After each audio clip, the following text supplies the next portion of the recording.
What up guys, Miguel here of YugaTech, and yes, we finally got it, the Redmi Note 8 Pro. Let's unbox this thing.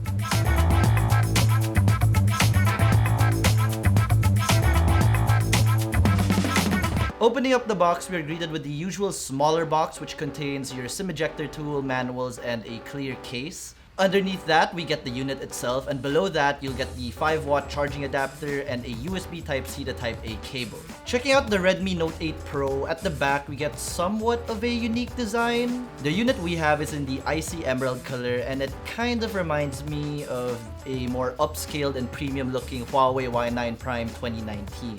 Something else here in the back is a rear-mounted fingerprint scanner right below the main camera module. We also get a quad camera setup here with one of the lenses out of the module to the right. In the notch in front resides a 20-megapixel selfie shooter. Above it, you'll find an LED notification light in the earpiece, which is nice to know. On the left is a hybrid dual SIM card tray, while on the right resides the volume rocker and power button. Up top, we get an IR blaster and a microphone for loudspeaker, and at the bottom, you'll find the single downward firing speaker, USB Type-C port, and yes guys, a headphone jack. So with the device in hand, I must say it's kind of on the chunkier spectrum of smartphones, but you know, it's really nice. I am not a fan of that camera module, that camera bump from the camera module at the back. I mean, it's kind of weird that the rear-mounted fingerprint scanner is there as well. It's not the most awkward placement, but I think it's weird that it's elevated. I don't know. But it also kind of makes it easier to find. So that could be the reason there. But other than that, it is still a fingerprint magnet, so you might want to use that clear case they provide in the box.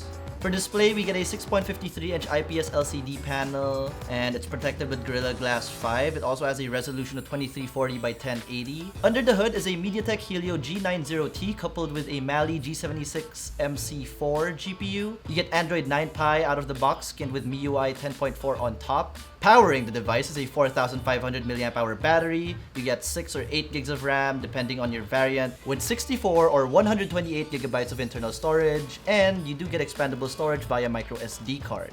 Taking a look at these main cameras on the quad camera setup, you get a 64-megapixel main wide shooter, an 8-megapixel ultra-wide, a 2-megapixel macro camera, and a 2-megapixel depth sensor. In front, you get the 20-megapixel selfie shooter in the notch, and I'm kind of curious to see what it looks like, so let's check out some quick sample photos.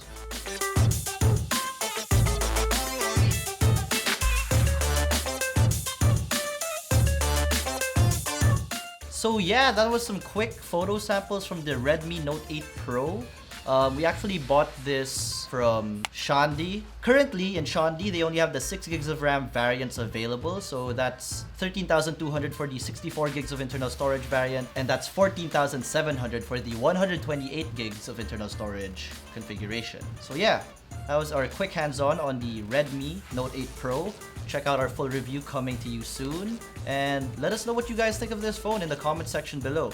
If you found this video helpful or enjoyable, be sure to smack that like button, subscribe to our YouTube channel, and hit that bell icon so you get notified of future uploads. Be sure to visit YugaTech.com for the latest tech news and reviews. And again, this was Miguel, and I'll see you in the next one.